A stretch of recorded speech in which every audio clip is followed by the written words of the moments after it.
আসসালামু আলাইকুম রহমতুল্লাহি বারাকাত।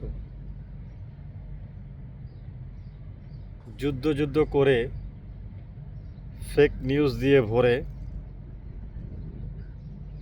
ফেসবুক এবং অন্যান্য প্ল্যাটফর্মে যে ধরনের ফেক নিউজগুলো শেয়ার করতেছে, এতে করে আমাদের দৈনন্দিন জীবনের যে কাজের অগ্রগতি ব্যাহত হচ্ছে। সকলের কাছে অনুরোধ করব যে আসলে এমন কোনো কিছুই হয়নি যার কারণে আপনার দৈনন্দিন জীবনের কাজ ব্যাহত হবে। আমার এইমাত্র আকাশের উপরে ফ্লাইট যাচ্ছে, সকাল থেকে ফ্লাইট চালু হয়ে গেছে নর্মালি। তো ইরান আন্দোলন করছে আমেরিকান ঘাঁটিগুলোতে, ইসরায়েলের ঘাঁটিগুলোতে। ইরান কিন্তু কোনো হসপিটাল বা মসজিদ মাদ্রাসায় কোনো ধরনের ছড়াছড়ি করেনি। ছিন্ন বিচ্ছিন্ন ঘটনা তো থাকবেই, কারণ যে কোনো দেশ যদি আরেকটা দেশের সাথে আতাত মিলিয়ে কাজ করে আর একটা মুসলিম দেশের উপর সেই প্রভাবটা পড়ে, তাহলে এটা তো মেনে নেওয়া যায় না। ইরান শিয়া ঘোষিত রাষ্ট্র হলেও তারা তো মানুষ, মুসলমান, তাই না? সেই দেশে খ্রিস্টানও আছে, ইসরায়েলিও আছে, অনেকেই বসবাস করে, ইহুদিরাও বসবাস করে। তো এটা তো আর ডিটারমাইন করা যায় না যে আসলে এটা তো কোনো ধরনের ছাড় দেওয়া যায় না, তাই না? কোনো দেশই দিবে না। তার আভ্যন্তরীণ বিষয়ে যদি কেউ আঘাত করে তাহলে কোনো দেশে কিন্তু ছাড় দেয় না। তো আমার কথা হচ্ছে যে এটা আমি কেন, কেউ মেনে নেবে না। তো দেখেন, দুবাইয়ের পরিস্থিতি খুব নর্মাল। মানুষ কাজে যাচ্ছে, ঘর থেকে বের হচ্ছে, এই যে দেখি আছি, সবাই কাজে বের হয়ে গেছে যার যার মতো, কেউ কিন্তু নাই। কিন্তু সমস্যা কার? সমস্যা আমার মতো গরিবের, সমস্যা আমাদের, আমরা যারা দৈনন্দিন আয় করি। কারণ আপনারা সবাই জানেন যে আমাদের এই দেশে ভিসা জটিলতা খুব বেশি। যেহেতু বাংলাদেশের ভিসা জটিলতা বেশি, তো বাংলাদেশিরা এখানে কিন্তু দৈনন্দিন কাজের উপর নির্ভরশীল। তারা প্রতিদিন কামাবে আর তারা এই জায়গা থেকে কিছু আর্ন করবে। না হলে প্রতিটা বাংলাদেশিদের ভিতরে, প্রতিটা বাংলাদেশিদের মাঝে এক একটা ব্রেন কাজ করে।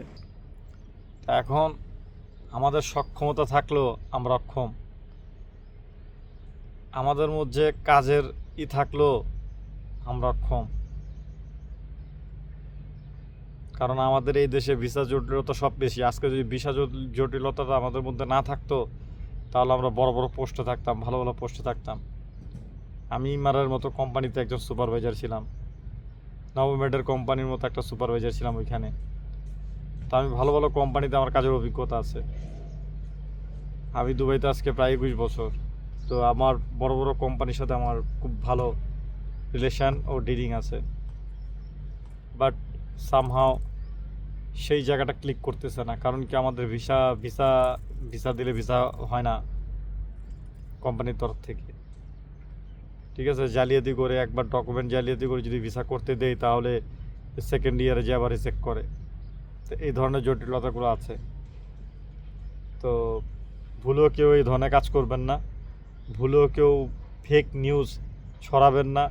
এই যে বাচ্চা দেখেন, এই যে ছোট বাচ্চা, এই দেখেন কত সুন্দর খেলতেছে।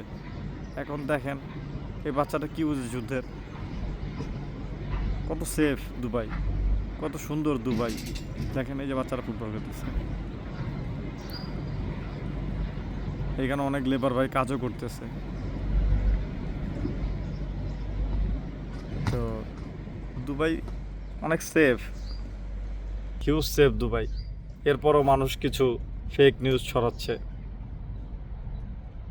আসলে ফেক নিউজ ছড়ানোটা মোটেও ঠিক না। দোয়া করব এই ধরনের নিউজের থেকে সবাই বিরত থাকবেন। ভালো থাকবেন, সুস্থ থাকবেন, আমাদের সকলের জন্য দোয়া করবেন। অন্তত আমার কাজ তো প্রচণ্ড বন্ধ হয়ে গেছে। আমি গত 4 দিনে একটা টাকাও ইনকাম করতে পারিনি। কাজের জায়গায় এসে বসে থাকতে হচ্ছে। এই ফেক নিউজের অবদানে মানুষ আমাদের জবটাও ক্যান্সেল করে দিচ্ছে, বলছে যে না আমার ড্রাইভার লাগবে না, আমার ড্রাইভারের প্রয়োজন নেই, বা আমার শোফারের প্রয়োজন নেই, আমার শোফার লাগবে না। তো আসলে এই যে এই ধরনের যে নিউজগুলো, এই নিউজগুলো আমাদের পার্সোনাল লাইফে অনেক অ্যাফেক্ট করতেছে, আমাদের ফ্যামিলিকে অনেক অ্যাফেক্ট করতেছে। তো সবার কাছে অনুরোধ করব, নেগেটিভ নিউজ না ছড়িয়ে পজিটিভটা ছড়ান। এখন হালকা পাতলা যদি এক এক জায়গায় যদি ব্লাস্ট হয় সেটা অন্য বিষয়, কিন্তু তার মানে এই নয় যে দুবাই বন্ধ হয়ে গেছে, দুবাই সেফ না, এরকম না। দুবাই হচ্ছে ওয়ার্ল্ডের সবচাইতে সেরা কান্ট্রি, সবচাইতে সেরা দেশ। এখানে সবাই সেফ, সবাই সেফ এখানে।